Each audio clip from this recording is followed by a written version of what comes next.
Hay 3 claves para cultivar nuestra salud. Primero, tener una buena alimentación. Segundo, practicar ejercicio para mantenernos fuertes. Y tercero, disponer de una cobertura sanitaria eficiente y eficaz que nos cuide en el día a día y también en las emergencias. Son los imprescindibles de la salud a los que hemos dedicado esta semana de programa y que hoy repasamos en Vital Total. Bienvenidos.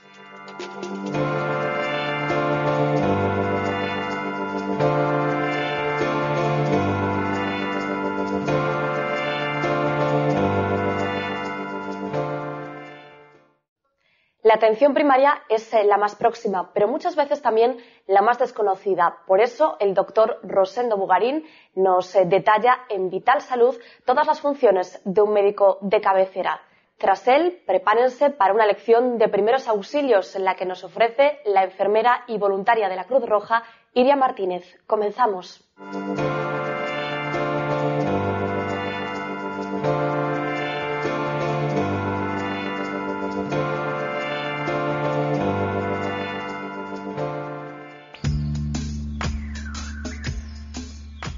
Este es el Centro de Salud de Calo, Ayuntamiento de Teo. Como en otros muchos centros de salud, aquí se dan servicios de medicina familiar, enfermería, matrona, pediatría y servicios administrativos. En este centro de salud trabajan 2 médicos, 2 enfermeras, una pediatra, una matrona y el personal administrativo, que soy yo. En este centro facemos prevención e promoción da saúde desde fai anos.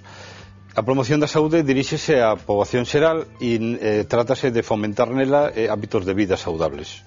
A prevención das enfermedades consiste en coñecer os factores que poden desencadenalas e a partir de aí poder incidir sobre eles para evitar que cheguen a producirse estas enfermedades. Coidamos de maneira específica todo o que se refire a factor de risco cardiovascular, detección precoz de diabetes, detección precoz en individuos sanos de hipertensión. Hai un grupo pequeno da poboación que sabe perfectamente as actividades que facemos aquí, pero probablemente a maioría grande da poboación descoñeceas completamente. A xente identifica os centros de saúde coa prescripción de fármacos, de forma que todo o que son esas actividades preventivas de que falábamos antes, a súa detención e o traballo que exercemos sobre elas é completamente desconocido, así como outras actividades que se fan no centro. Centro de Saúde, bos días. ¿Cómo organizáis vuestro día a día en el centro? Bueno, el grueso, la mayor parte del trabajo lo centramos en lo que son las consultas, en la agenda, ¿no? Las consultas son de varios tipos y eso yo creo que es interesante comentarlo porque a veces la gente se hace lío con este tipo de problemas. Las consultas básicamente, la mayor parte de ellas son de 2 tipos. Lo que llamamos demandas, es decir, la persona que consulta porque tiene un problema, porque le duele la garganta o la cabeza, etc. O bien lo que llamamos administrativas. Es pues una persona que viene que ya está de baja, tiene un brazo roto y viene a coger el parte que le toca cada semana, o bien viene simplemente a buscar recetas. A las consultas administrativas le dedicamos mucho menos tiempo, le asignamos en la propia agenda menos tiempo. Por eso es importante que la persona que solicita una consulta, ya sea telefónicamente o por internet o bien al administrativo del centro, que seleccione bien lo que quiere, porque si aprovecho una administrativa para hacer una consulta de demanda de enfermedad, pues entonces está distorsionando nuestra agenda. Y después hay otro tipo de consultas menos frecuentes, pero que también las hacemos en el día a día, como que le llamamos concertadas, cuando a veces queremos profundizar más en un enfermo y queremos dedicarle más tiempo porque no tenemos claro, pues lo citamos específicamente y le dedicamos pues 15 o 20 minutos. Y también pues hay consultas pues de anticoagulación, de control de sintrón, cirugía menor, a veces pues una lesión cutánea que queremos extirpar, también la citamos específicamente en un hueco, pues estimamos la duración que nos va a llevar. Y consultas de teledermatología que también requiere cierto tiempo para hacer fotografías. Todo eso es necesario ajustarlo porque tenemos muchísimos. Yo atiendo una media de 45 o 50 pacientes al día, entonces tiene que funcionar de una forma muy sincronizada. Y por supuesto hay urgencias, es decir, personas que no están en la agenda del día a día, que aparecen pues porque le ha surgido un problema de salud que estima que requieren una asistencia inmediata y bueno, bueno, y que a veces, y que claro, también hay que colocarlas dentro de la propia agenda y que a veces pues originan retrasos o dificultad para casarlas, porque claro, las urgencias hay que atenderlas todas en el día, por supuesto. Interesante e importante discernir los distintos tipos de consulta que existen. Rosendo, ¿es la prevención la labor quizás menos conocida de los centros de salud? Bueno, no sabría qué decirte, porque realmente la prevención es el grueso de nuestro trabajo. Desde el momento cuando nosotros a una persona sana que viene, imagínate, por otro problema de salud, por un esguince de tobillo, de forma añadida, le medimos la presión arterial, estamos haciendo una medida preventiva, ¿no? Ver si diagnosticamos una persona hipertensa, ¿no? Eso forma parte del día a día. A veces aprovechamos a personas que vienen muy poco, por otro motivo, pues por ejemplo, por lo que te estaba contando, pues se torce el tobillo y decimos, bueno, de paso que lo tenemos aquí ahora y a lo mejor no nos va a volver en 2 o 3 años, lo voy a coger y eso forma parte, o hacerle un análisis para ver cómo tiene su glucosa o el colesterol, son medidas preventivas. Y por supuesto después, ahora en estos momentos estamos aún acabó la campaña antigripal y durante todos los días pues vacunamos a un número importante de personas, que también son actividades preventivas. Es que explícitamente a lo mejor no tenemos conciencia de que eso es prevención, pero estamos haciendo medidas preventivas en el día a día y las personas así ¿no?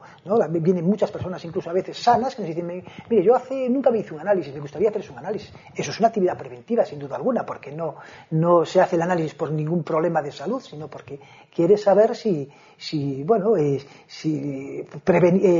prevenir, en el caso de que tenga una enfermedad, cogerla a tiempo. Eso es una prevención secundaria, ¿no? Como veíamos en el vídeo, también son muchos los servicios que se ofrecen desde el propio centro de salud y no solo la propia consulta médica, ¿no? Sí, y sobre todo los centros de salud grandes. A lo mejor un centro de salud rural como es el mío, pues los servicios están más atomizados, ¿no? Pero en un centro de salud grande pues hay odontólogo, pediatra, en el mío también hay pediatra, hay matrona, también lo hay en el mío, personal de enfermería, fisioterapeutas, en el mío no hay fisioterapeutas, incluso hay algunos donde hay farmacéuticos que te asesoran en medicación, incluso hasta servicios de radiología o incluso de laboratorio de análisis, para estudios analíticos. Sí, sí. Hablabas antes de los tipos de consulta y mencionabas la domiciliaria. ¿Sigue siendo tan frecuentes? ¿Cuál es el protocolo para solicitarlas? Esa es una pregunta que me interesa y me parece muy importante. A ver, en general, y yo creo que sobre todo en el rural, la gente percibe que la atención domiciliaria es la atención de más calidad, ¿no? El médico clásico de cabecera que va a tu domicilio a verte, eso es como el no da más, ¿no? Sin embargo, la atención domiciliaria en la medicina actual, la medicina moderna, los profesionales huimos de ella porque es precaria. Donde mejor se atiende a un paciente es en tu ambiente, en tu centro y con la tecnología que tienes en tu centro. Por ejemplo, yo no puedo llevar un electrocardiógrafo. Imaginaos una atención domiciliaria por un dolor torácico. Pues no le puedo hacer en el domicilio un electrocardiograma. En mi centro sí se lo puedo hacer. O puede ser difícil cogerle una vía venosa si lo necesito para ponerle un suero. Muchas veces eso es difícil transmitírselo y que lo entienda la persona, porque la atención domiciliaria debería quedar restringida a los pacientes inmovilizados. Ya sea, pues imagina una intervención quirúrgica que lo inmoviliza de forma transitoria, una fractura o algo y que no puede ir al centro, o bien a los pacientes pues ya mayores, con problemas de salud crónicos que los inmoviliza ya no de forma transitoria sino de forma permanente, pues una demencia senil o un paciente con un tumor terminal. Y es ahí donde debemos centrar nuestros esfuerzos en la atención domiciliaria. Y también a domicilio realizáis cuidados paliativos, una función quizás no muy conocida de los centros de salud. Bueno, por supuesto, como no podía ser de otra manera. ¿Quién es el médico clásico de los cuidados paliativos? Es el médico de cabecera. Sí, los enfermos. Cualquier plan sensato, y el nuestro, el gallego también, de cuidados paliativos contempla que lo ideal es que la persona subsidiaria que debe recibir cuidados paliativos debe estar en su domicilio. En la medida que sea posible, los cuidados paliativos deben proporcionarse en el domicilio de esa persona y no en un centro hospitalario, ¿no? Eso en general debería evitarse, salvo que sea estrictamente absolutamente necesario por las razones que fueran, ¿no? Y por supuesto, ¿quién mejor médico para visitar un domicilio que el médico de cabecera, el médico clásico de familia, ¿no?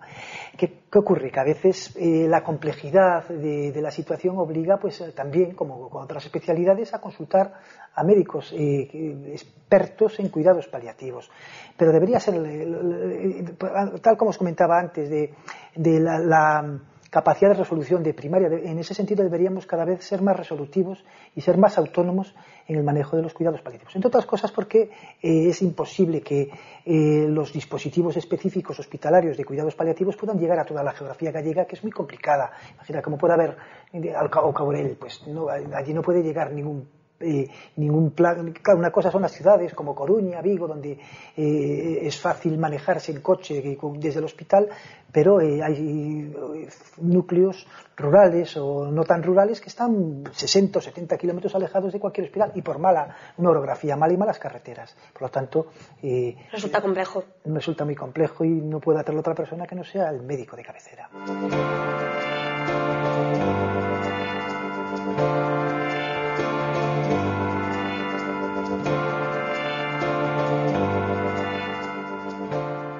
¿Existen unas pautas comunes que deben seguir todas aquellas personas que prestan auxilio? Sí, efectivamente. En cada accidente haremos una cosa diferente, pero sí es común lo que nosotros en Cruz Roja llamamos la conducta PAS. Conducta PAS viene cada letra de la inicial, pues del concepto que refleja, ¿no? La P sería lo primero que tenemos que hacer en todos los accidentes: proteger. Esto lo tenemos bastante claro en los accidentes de tráfico, con los chalecos, los triángulos, pero a veces en los accidentes en casa se nos olvida. Pues, por ejemplo, si tenemos un escape de gas, antes de atender a las víctimas debemos abrir las ventanas, las puertas, airear la habitación para no tener nosotros un accidente a mayores.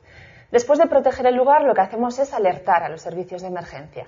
Alertaremos llamando al 112 y dando toda la información. Aunque nos parezca que nos tienen mucho tiempo al teléfono, que es una de las cosas que se suele quejar la gente, tenemos que quedar muy clarito el sitio donde estamos, el número de víctimas, qué tipo de accidente ha ocurrido, quiénes somos, si estamos prestando ya algún tipo de asistencia a estas víctimas. Y luego, una vez que ya hemos dado alerta y que vienen los servicios a atendernos, vamos ya a empezar a socorrer. Pues en el caso, imagínate, de una parada, ahí es cuando empezaríamos nosotros a reanimar.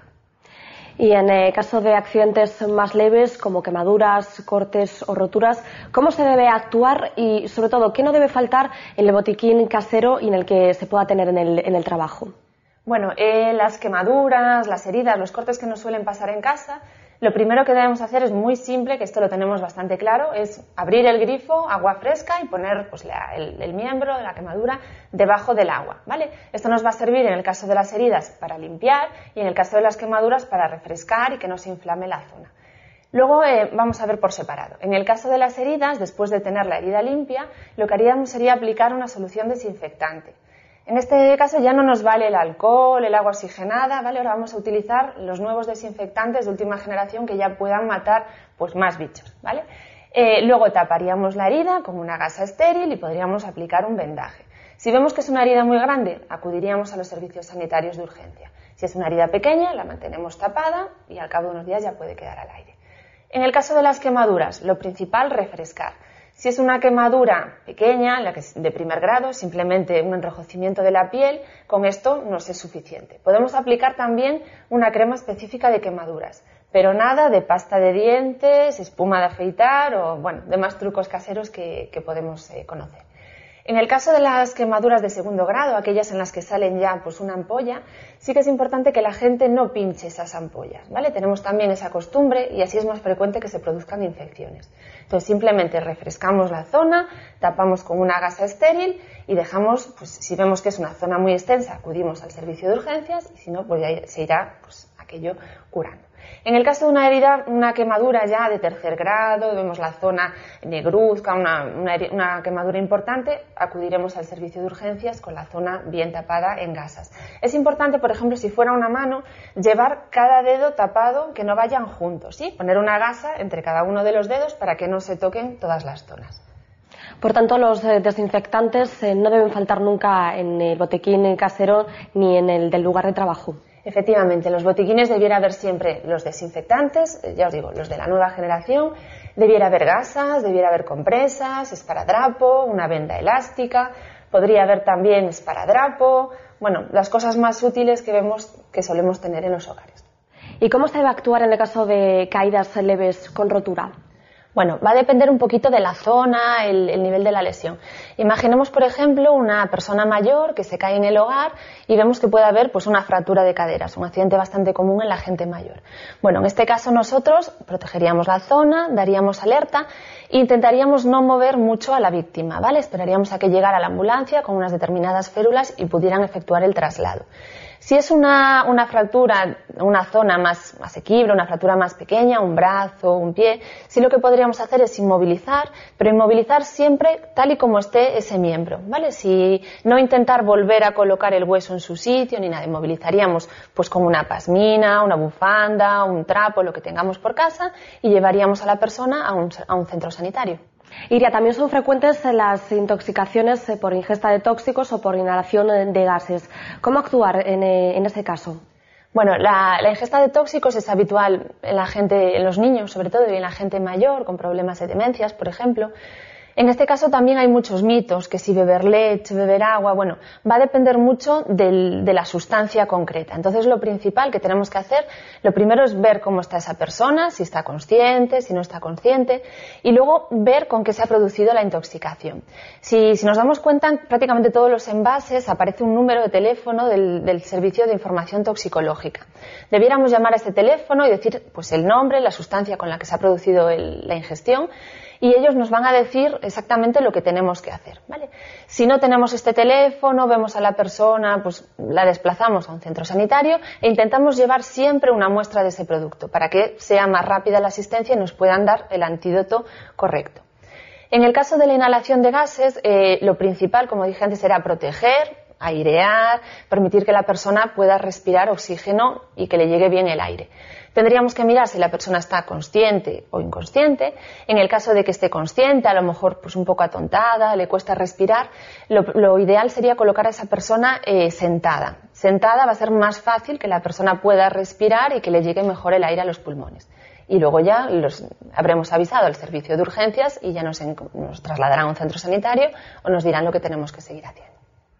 Cuando se producen los atragantamientos, solemos pensar que el mejor auxilio es dando golpecitos en la espalda, pero ¿es lo correcto? Bueno, normalmente nuestra primera reacción es darnos golpes pequeños en la espalda, pero esto no es lo más correcto. En el caso de un atragantamiento, lo primero que tenemos que mirar es si esa persona puede toser. Nuestra primera reacción, el mecanismo de defensa del cuerpo, es toser.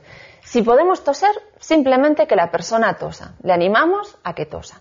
En el momento que esa persona deja de toser, ya no puede hablar, le cuesta un poquito respirar, ahí es cuando nosotros actuamos. En el caso de una persona adulta, nos colocaríamos detrás de esa persona, la persona de pie, la inclinamos un poquito hacia adelante y le damos 5 golpes con la mano en la zona que hay en la espalda entre los dos omóplatos. Son 5 golpes fuertes, no las palmaditas que damos habitualmente, 5 golpes fuertes. Después de estos 5 golpes, si la persona sigue atragantada, lo que tenemos que hacer es lo que se conoce como maniobra de Heimlich. Nos colocaríamos, ya estamos detrás de esa persona, pasaríamos nuestros brazos como abrazándola hacia adelante, colocaríamos la mano con la que nos manejemos en forma de puño encima de su ombligo, entre el ombligo y las costillas, encima del estómago, y la otra mano sujetando ese puño. Y ahora lo que hay que hacer son 5 presiones hacia adentro y hacia arriba, con fuerza. De esta manera lo que hacemos es que el aire que tiene esa persona salga disparado hacia arriba e intentar desatragantar lo que le estaba impidiendo el paso del aire. Si aún así no conseguimos desatragantar, volveríamos a hacer los 5 golpes en la espalda. Y así continuamente. 5 golpes en la espalda, 5 compresiones en el estómago. Esto seguimos haciéndolo hasta que la persona ya expulse el objeto que tiene o hasta que quede inconsciente y nos caiga al suelo, donde empezaremos a reanimar. Esto sería en el caso de un adulto. En el caso de un bebé varía un poquito. En el caso de un bebé lo que haríamos sería cogerlo en nuestras manos, en nuestros brazos, lo colocaríamos boca abajo, también un poquito inclinado, y le daríamos también 5 golpes en la espalda. Obviamente va a ser con menos fuerza y normalmente lo que hacemos es darle con esta zona de la mano, ¿vale? 5 golpecitos. Le daríamos la vuelta y en vez de hacer las compresiones como hacíamos en el estómago, lo que vamos a hacer son 5 compresiones en el tórax, en el medio de las 2 mamas del niño, con 2 deditos. Haríamos 5 compresiones. Lo volvemos a girar, 5 golpecitos. Giramos, 5 compresiones. Y así hasta que consigamos desatragantar ese objeto o hasta que el niño quede inconsciente y pasamos a reanimar. Antes de realizar unos primeros auxilios tenemos que tener en cuenta la protección de la persona para evitar daños mayores, la protección del entorno y nuestra propia protección, utilizando unos guantes, una mascarilla para hacer las ventilaciones y un chaleco para hacernos visibles. Si nos encontramos a una persona inconsciente, lo primero que tenemos que hacer es valorar si realmente está inconsciente. ¿Se encuentra usted bien? Si no responde, ya pedimos ayuda. ¿Ayuda? ¿Alguien por ahí que me ayude? Bueno, procedemos a abrir vía aérea para ver si respira. Para ello hacemos la maniobra frente-mentón, abriendo vías aéreas. Miramos si respira entre 5 y 10 segundos. No respira. En este momento tenemos que llamar a los servicios de emergencia médicos. Los propios servicios de emergencia médicos nos dirán lo que tenemos que realizar. Ahora vamos a continuar haciendo la RCP. Nos colocamos en el centro del pecho, ponemos las manos en el medio y realizamos masaje cardíaco. Hacemos 30 compresiones, más o menos que depriman entre 4 o 5 centímetros, a ritmo de 100 por minuto. Al llegar a 30, sin perder tiempo, colocamos un sistema de protección, abrimos vía aérea y administramos con nuestro aire 2 insuflaciones.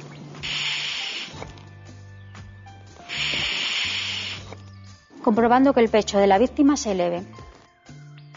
Seguiríamos a este ritmo de 32 hasta que lleguen los servicios de emergencia o nos traigan un desfibrilador.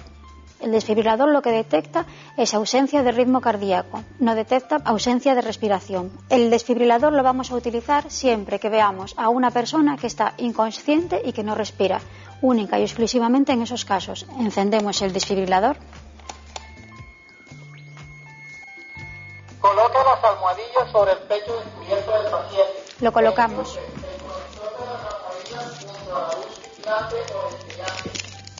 Está en el pecho.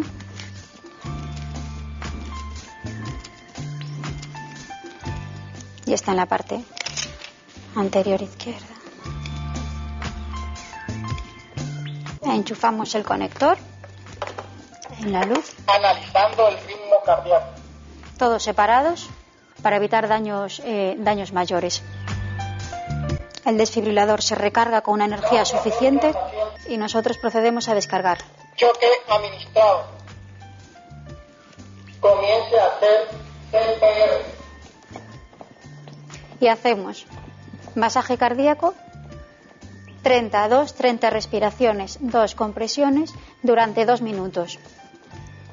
Al cabo de 2 minutos, el propio aparato va a decir nuevamente, analizando ritmo, no toque al paciente, para ver si con la descarga que dio previamente y el masaje que nosotros hicimos fue efectivo. El desfibrilador es muy importante tenerlo en cuenta, nunca va a efectuar una descarga si no es necesario. Por lo tanto, si una persona tiene un ritmo que no es desfibrilable, es decir, que no es susceptible de mejorar con una descarga, no va a descargar. El éxito de una buena RCP básica está en varios pilares: hacer un buen masaje cardíaco, una ventilación y tener cerca un DESA.